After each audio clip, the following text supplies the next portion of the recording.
Good afternoon. Welcome to CURTA's webinar series on securing retained business.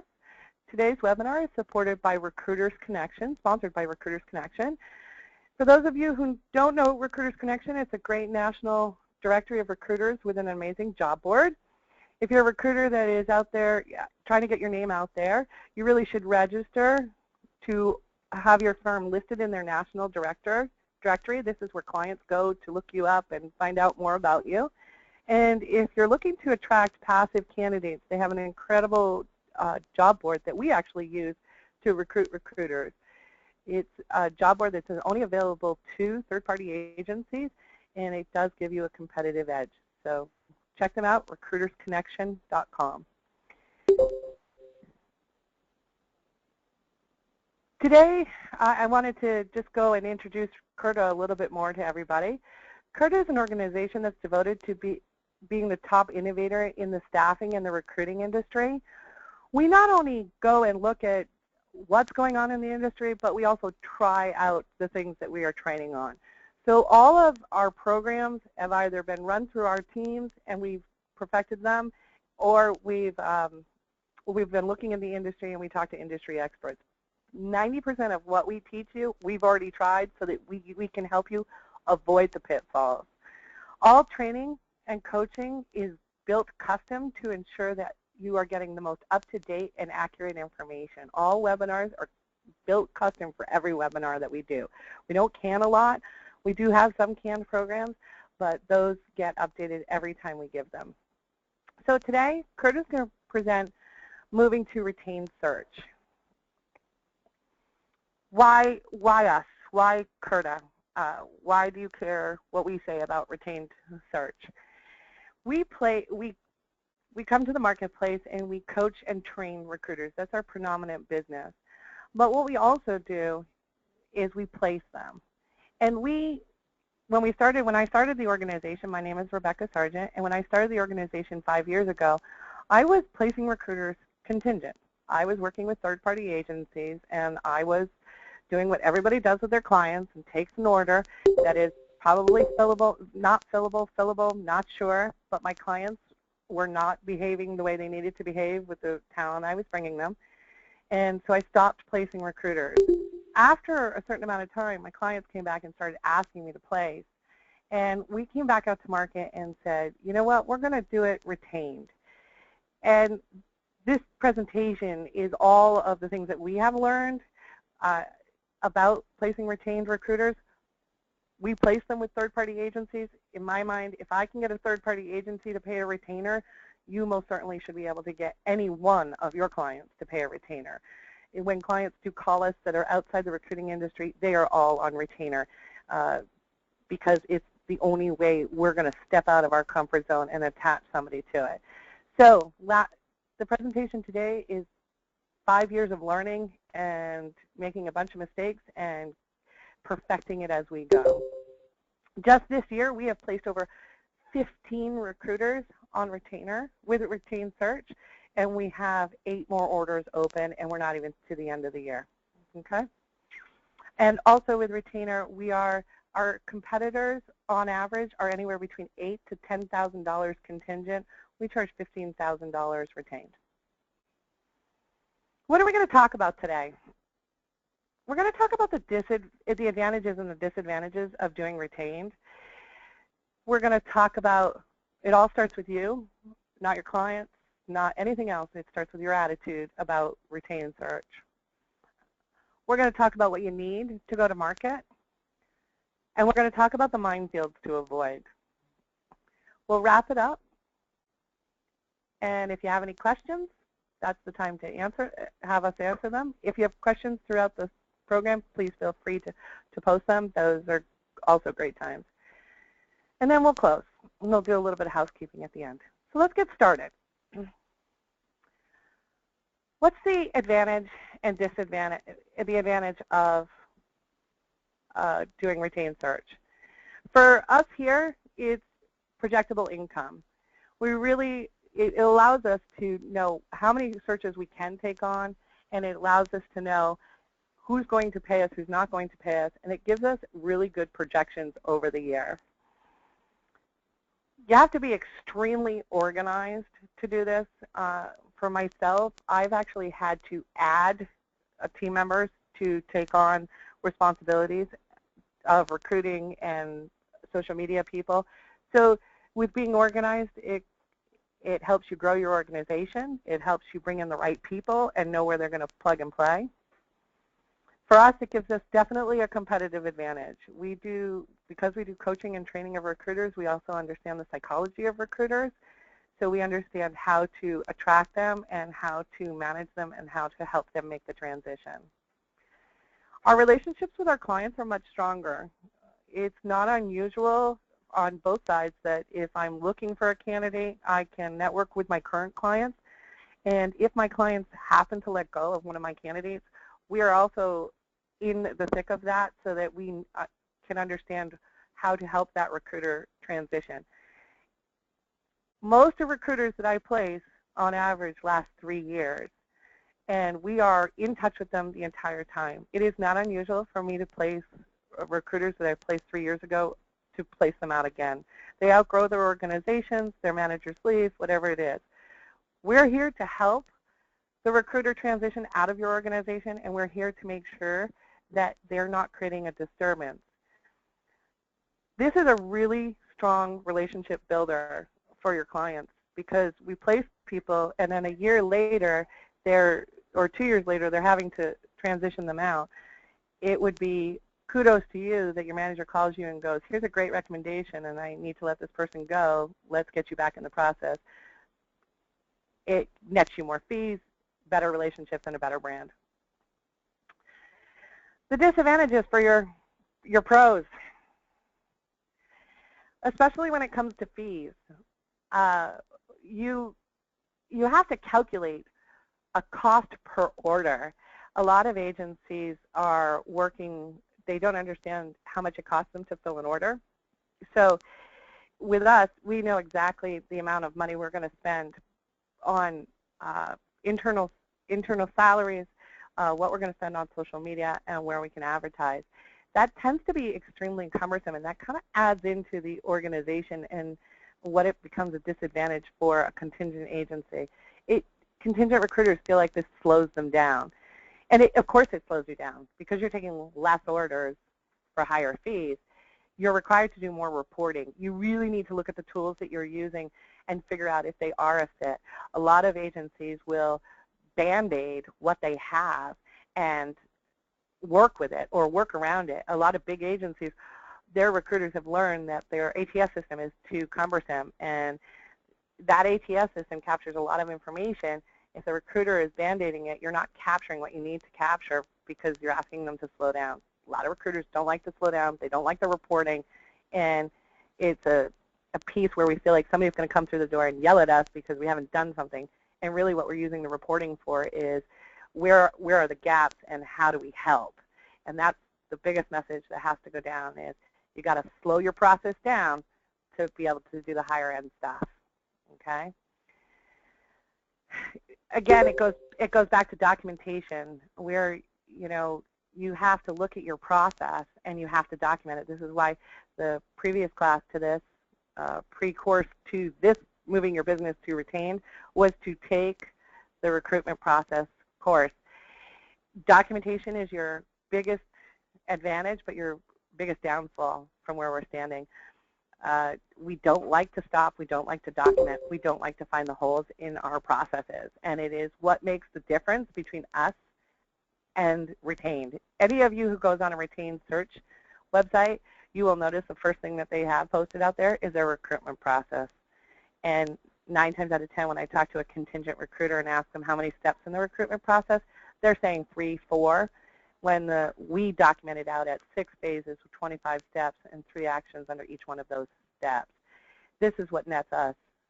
Hands down, that's what nets us the competitive advantage, but it's documentation. A lot of people don't like it. With stronger relationships, it's a much longer sales cycle. The whole piece is that you're going to have to walk away to get the client to decide that they're in their advantage to use it. You have to, my business coach said, you had to let your clients make the stupid mistakes.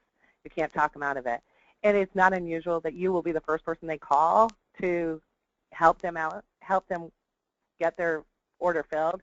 As soon as you say you work retainer, it takes a lot of stones to say you work retainer, especially for all of us when we take on orders and it's contingent. If we don't work it, we don't get paid. But now you're saying, no, I'm worth the money. And we're going to talk a little bit more about that when it comes to attitude. It is a longer sales cycle. They typically will come to you, get your information, and then compare you against the contingent agencies, which could take anywhere between 2 to 3 weeks, sometimes upwards of 6. But 9 times out of 10, those people come back after they've tried using a contingent agency. Again, the advantages, I'm literally just going to load this entire slide so that we can go back and forth across. The advantage is you're going to have more automation.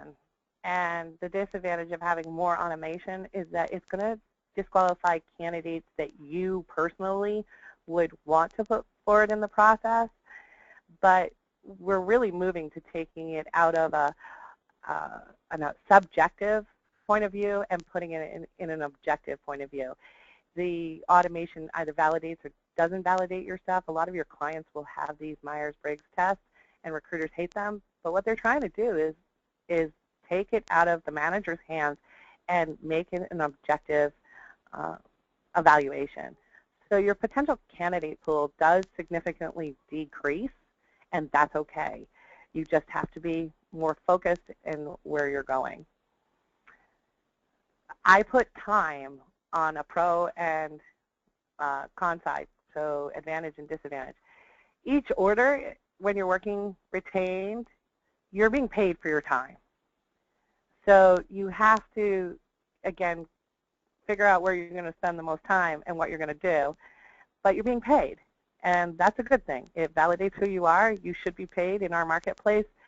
Headhunters out here are typically at 25 to 30% nowadays, and the next step for most of those agencies is just to flip it right to retained. It will allow you to free up some time on your schedule, and it will allow you to be more focused. The disadvantage is the process takes longer, and that frustrates a lot of recruiters. So you want to be, you don't need to sit at your desk for 16 hours a day. You need to be focused, and you need to do 4 hours. A lot of us love to say that we work long hours, but at the end of the day, with the automation and the documentation, you don't need to be spending the time at your desk. You need to be more focused. It brings out where the gaps are. Again, I'm going to go back to this, the gaps in the process and the gaps of what you're spending time doing that you shouldn't be doing. It's a big disadvantage because a lot of times recruiters are wasting their time in the wrong spot when you could move them off their desk. In our organization, our recruiters, just so we can level set everybody, the recruiters that work for CURTA are down to a 4-hour work day. I have no interest in paying somebody 8 hours so they can spend 4 hours socializing. I would much prefer to bring people in for 4 hours and let them have the rest of the day off. It forces people when they come through the door to have a list of things that they need to get it done, and get out. It is a huge advantage to us, and it's one of the hardest things as a business owner I've had to learn how to do. Advantage, quality of orders goes up, but the disadvantage is there's no what ifs. So the advantage is you're spending more time qualifying the order and having open discussions with your client and figuring out if you want to work with this client. And on the disadvantage is there's no windfall if you fell across the right candidate. So you really want to be careful. You're either going to do it retained or you're going to do it contingent. You really don't go back and say, well, I found this candidate and now it's yours. It's something we've struggled with a lot. We do come across candidates that are good for other organizations, but if they're not willing to pay the retainer and spend our time and pay for our time, we do our best not to market out candidates. So better qualified orders, and no going back if the client says, well, I'll pay contingent. So you're going to have to look at your client base and decide who you're going to move retained and who you're going to move contingent. Increased fee. And, of course, we we get more than our competitors. Some of our competitors were getting double what they're getting. I've actually had to call some of my competitors, especially when new people enter the marketplace, and it's kind of funny because they'll come to market and they'll offer $6,000 for a recruiter. And my clients will call and say, well, I'm working with so-and-so, but I really hate her quality. And you have to call, and you have to, again, it's your competitor that they make you look good every day. But when they start to drop your prices too far, you get to set the standard. You get to set the price in the marketplace. So the disadvantage is less fees. We placed 14 recruiters this year. We could have placed probably closer to 20, but why would I waste my time? If the law of averages in recruiting is 6 to 1, that means that I'm increasing my too much time. I'm spending too much time on the what if. So I give up the fees for the increased fee. Okay? It all starts with you. It's kind of interesting. Your clients are hiring an expert. When you walk through the door and you say, hire me contingent, you're lessening your value. We're seeing this in the real estate market, and it's actually really cool to watch because recruiters don't spend a lot of time talking to each other, but the real estate market is reflecting exactly what's been going on for us. There's a lot of companies nowadays that will allow you to post your house out on a listing, an MLS listing. And they give you a kit, and that kit helps you prep your house and leaves you on your own. And you stick a sign on your front yard, and good luck. Notoriously, where I live, those signs go up, and less than a week later, the sign comes down, the sign goes away for another 2 weeks, and then a professional RE/MAX sign goes up. Because what people learn is doing a contingent it may be cheaper, but it's not easier. As recruiters, we spend a lot of time trying to convince people not to go that way when you should be convincing them to go that way, because they obviously have not seen the value of that, and they will see it. The value is, you know what, you're going to get 25 recruiters calling you. The order's going to be absolute crap, and nobody's going to tell you. But you have to be confident, and this is where it comes back to you. You have to be confident enough to validate your experience. So, again, it takes a little bit more time to set up. You're going to have to set this up for yourself. But it's a good thing to do for you because it really does give you validation for your experience. So let's start talking about validating your experience. Step one is go back to your clients and get recommendations. You know, I spend a lot of time saying to my recruiters, did the manager recommend you to somebody else? And they're like, no, I've got a good relationship with them. I teach my recruiters, the order's not closed until you have the second order. You can place a candidate, I don't care. But until that client comes back to you and offers you another retainer, you haven't validated a thing. So our recruiters are constantly going back and working with clients and getting them to validate and getting recommendations. Recruiters notoriously do not ask for enough recommendations. You should be asking every single candidate and every single client you deal with. Validate your experience. Be confident. The average failure rate in our industry is 80% in the first 3 years.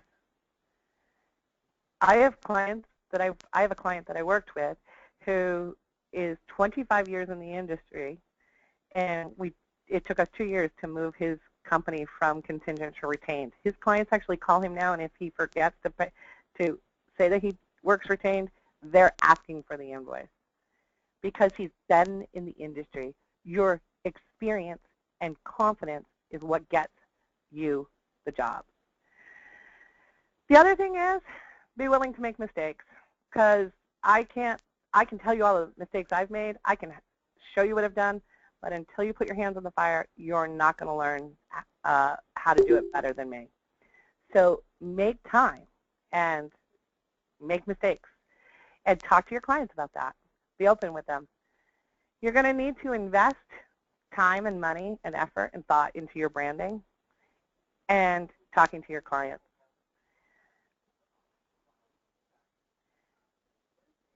You're going to need to make the call also. Most of the people on this call today are individual business owners, And it's funny to talk to you. You're running $1 million businesses, but you're not confident to pick up the phone and call the CEO and go, hey, how's it going?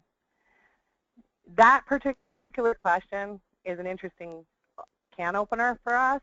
I'll walk up to a CEO and say to them, so I bet you nobody ever told you were going to be a babysitter for the rest of your life.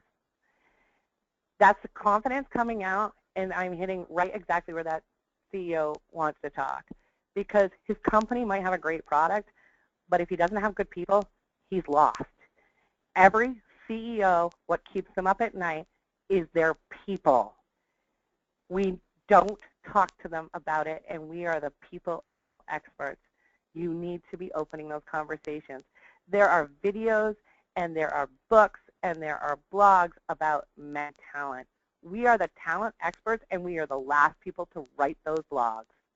We are the people that are living and dying in the trenches on working with people, and we don't tell our clients how to manage our people.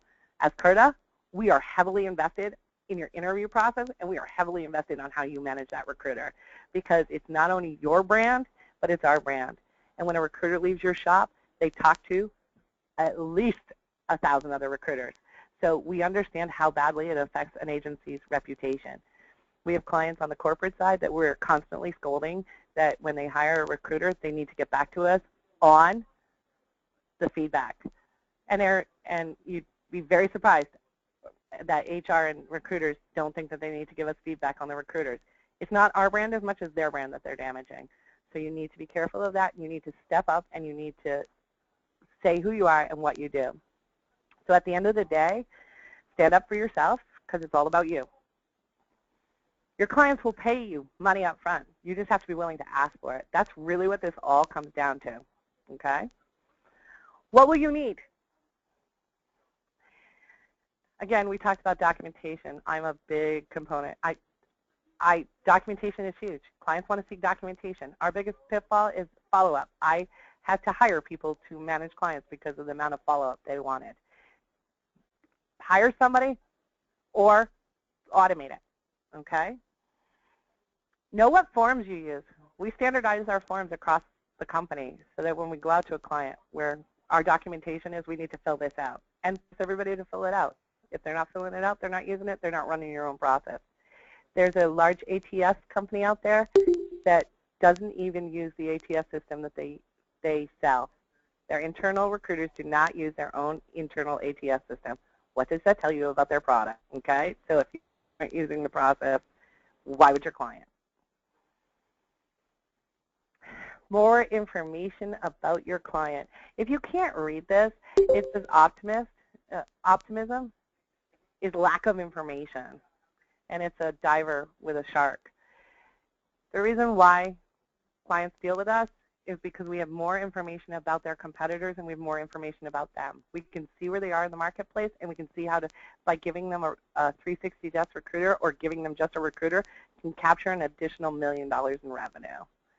That's what your clients are paying you for. If they hired the right salesperson with the right book of business, what would it do to their business? We need to have that information at our fingertips, okay? Again, your recruitment process, document it. One of our clients actually has this on his phone, and he spends more time at the golf course securing clients with this on a PDA. He's like, oh, this is my recruitment process. We run everybody through this. And the client's like, wow, I've never seen that before. HR people are giving him retainers, okay? Again, I go back to documentation. If you have the documentation, you're controlling the client's flow. We have a interview application that we use. It's 9 pages long. We train recruiters to use it. The beautiful part of that is, if I have better documentation than my client has, my client's going to be asking me for how to run their interview process. So what we actually do is we show them our application. We then sit down and we talk to them about their personality, and we build them their own interviewing key, and we show them ours, and we show them how it fits with ours, so that we are all getting different pieces of information. It's a beautiful tool. You want to, again, have better documentation than your client has. because then you're controlling what they're asking, you're controlling how the process is moving. References. Have references at your fingertips. For us, it's not unusual that a client will call us and go, can I get references? We give them references, and we don't even call our references to tell them that they're calling, because it's important to us that you get feedback and what our process is like. That will be your biggest thing, is knowing who you're putting on the phone. More deals with candidates go south because of the reference. If you don't have it, you're struggling for it, you're not looking reputable.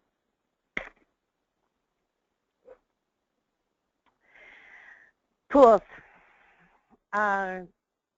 Industry tools. This is the little picture is the Muppets, and if I expand it out, it would say, what Muppet are you? It really is to demonstrate Myers-Briggs can be done in any way you want. I don't care if you use industry tools like Myers-Briggs. I don't care if you build them yourself. You have to have them. Your clients don't want subjectivity. They want objectivity. And for any of you out there, Freakonomics is a great story about what it's like to interview and what your clients are doing from a subjective point of view instead of an objective point of view. As soon as you move it into the objective, you take the emotion out of it, and they're hiring the right candidate. So have some tools in your back pocket. There's some great ones out there. And, of course, documentation, follow-up emails. We do a lot of reporting back to our clients, so it's not unusual that they're getting a report right from our system. Again, pushing. One of our top engagement managers is actually doing conference calls with his clients every week. So really what it comes down to is you have to have the right tools to win. So I did this as a little tic-tac-toe thing. You have to have all the right tools to be able to win at this game and be set up for success. Some of the bombs to avoid. Some of the things that are typical for our industry that will kill us in the end. Communication. We notoriously don't like giving people bad, negative feedback. It's not even bad feedback. It's just negative feedback. And how you give that information. For those of you that are interested in being better communicators, there is a great course called Crucial Confrontation. Amazing course. You can get the book on audio. If you're a CEO or you're a manager, this is one of the top books that you need to have in your library, and not just have, but you need to have read it and implement it. Okay. The other thing to avoid, which is kind of interesting, doing retained work, is a lot of contingent agencies won't pick up retainer because they pick up bad orders. They put the retainer out in front of the client and go, well, that order is so stinky and so bad, you're going to have to pay me to work on it first. And the next thing you know, the recruiter is chained to the desk because they have accepted the money on an order that cannot be filled. Do not pick up bad orders. Bad orders are bad orders. If I was leaving you with anything today, you only take retainers on orders you can fill. We had a client the other day who called us and wanted us to recruit in a very, very unique area. We have all come back to the table and said, not on your best day. And he said to us, we're willing to pay a retainer. No, we can't fill it. We won't be held accountable to it. It's not our sweet spot. Thank you, but no thank you. Okay? Bad orders are bad orders. Only take retainers on the orders you know you can fill.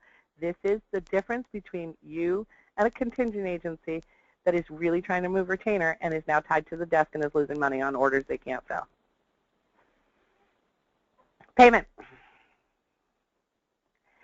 You can slice and dice retainers any way you'd like. We do $5,000 on acceptance of the order, $5,000 on start date, and I mean start date.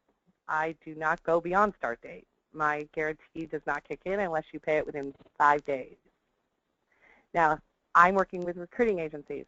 They are paying me in this. I come from the general corporation side. My clients always paid me within 5 days.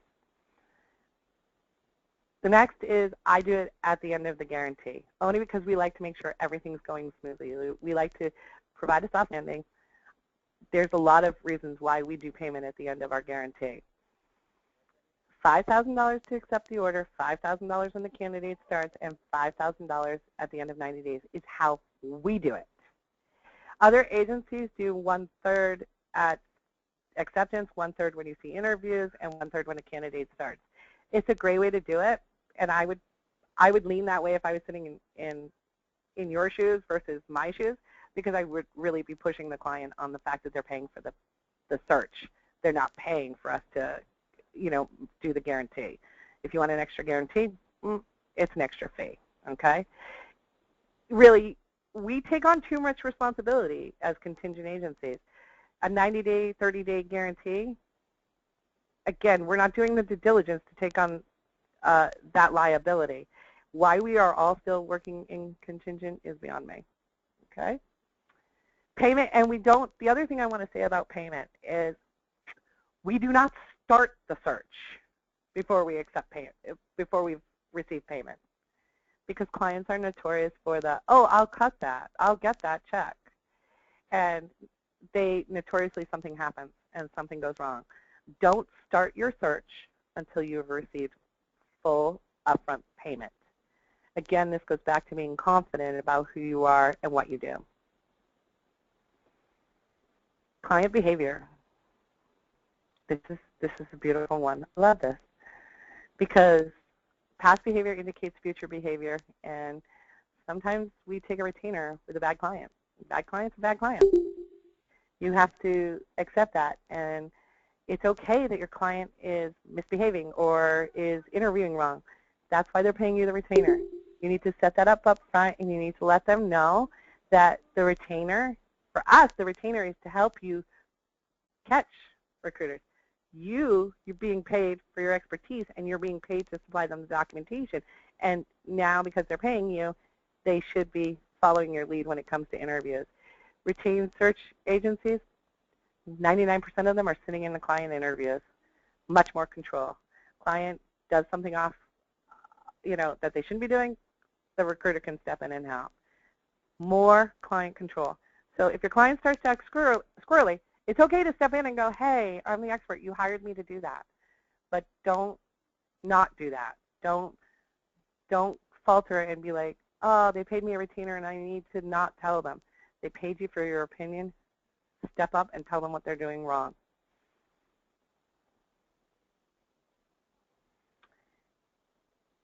Documentation. Again, biggest mistake. I can't harp on that enough. Documentation. If there's a problem with documentation, there's a problem with communication. There's a problem all the way through. Documentation, when it comes to everything, helps you communicate, helps you avoid bad orders, helps you get payment, and helps you manage client and candidate behavior. So I'm going to open the phone lines here and see what questions are here. If anybody's got any questions, please feel free to ask them.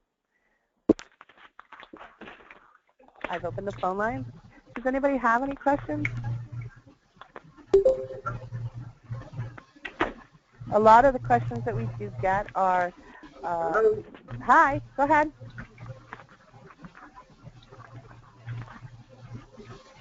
Who has a question? Frank?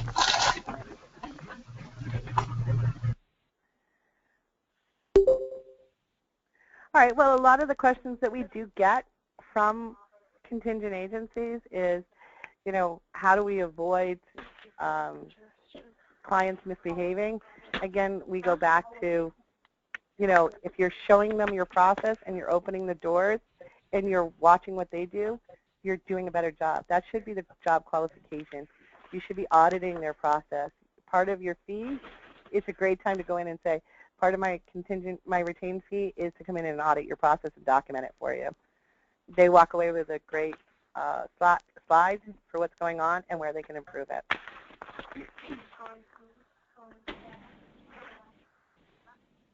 All right. If you have questions, feel free to email me afterwards. Coming up for CURTA is on August 17th. We have a full week of Recruiter Foundation training. If you have any questions about that, you can contact Cecily. I would like to thank everybody for your time and your attention in advance, and thank the Recruiters Connection. Yes, go ahead. Hi, this is Susan. Hi, Susan. Hi. I'm noticing that you're getting some chat that look really good, and it seems like you're going to sign off right now. But I think these are good questions. Have you seen them? I've seen one here. I don't have any questions. Do you see them? Yep, we all do. Oh, here we go. Yes, I'm sorry. I do see them. So Mike asked, how do you use client references for a retainer if you've never done a retained search? Great question. That is absolutely a great question. Your clients, that you sit down with your clients and you explain that you would like to move your business to retained and see what their thoughts are on that, and explain to them why. Explain that by moving to retained, you're able to secure more steady business at a little bit higher rate, and you would like their feedback on how you've been able to help them. You'd be surprised when you sit down and have a business conversation with a manager and how willing they are to help you move your business. We had a number of clients that had never used us retained, and we actually went back out to them and explained that we'd like to do that, and they came back with orders. It was actually really hard for us in the first little while to stop the clients coming through the door. It was nice, but just by going back out and saying we do retain, they're willing to ante up. Your clients, and the other thing is, I'll add to that, clients are sick and tired of giving recruiters orders and not having any response on it. I talked to an HR person yesterday, and her biggest thing is, I don't know what's going on at the other end, so I give it to 20 recruiters, and the guy who calls me back and gives me an update is the guy who gets the order. And we're going to move them retained. What is a good way to transition a client from contingent to retained in the sense of conversations and asking them something up front versus before? Asking them for something up front versus before. Andrea, can you clarify that question if you're still on? What is a good way to transition a client from contingent to retained? Skirt. Go ahead. Could you please pick up? I'd like to take a car.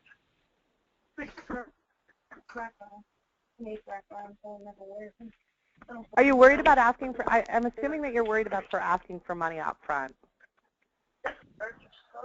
It's actually an easy transition. You can take the fee that you currently have with the client and explain that, if we did it at 20%, it would work out to $25,000. What I'd like to do is take that, and this is how we spend that $25,000. Clients don't understand what you're spending your money on. They don't understand why they pay you $25,000 for a person.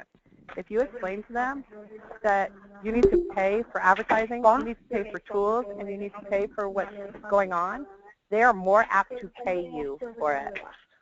We just feel guilty about getting such a big fee, but you shouldn't feel guilty about that, okay?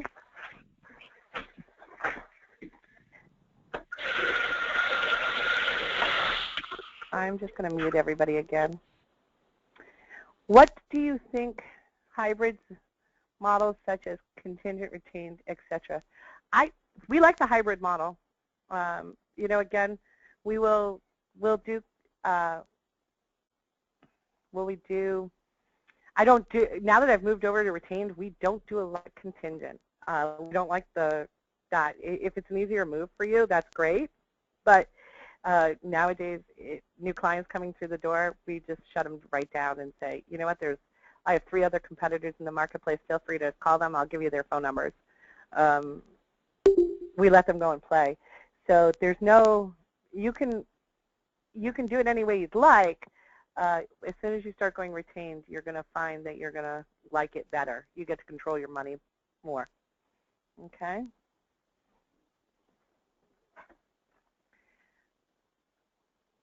Asking for a fee up front versus contingent. Again, where Andrea asked about the fee up front, explain where you're going to spend the money. You know, the first thing that you can say to a client is, you know, we have to advertise. Social media costs a lot of money these days. We need to see that you're as invested as we are. All right. Any other questions? Any other questions? I muted everybody because there's a lot of noise. Okay, laundry Okay. goes into yours. Every time I'm not here, okay? You know, I left. All right. Thank you, everybody, for your time and attention. Thank you, Recruiters Connection, for all your support. And for those of you that have not looked at Recruiters Connection, please feel free to check out their national directory and job board. Again, this is where you get your very, very passive candidates. Thank you, everybody, and have a great day. Thank you, George.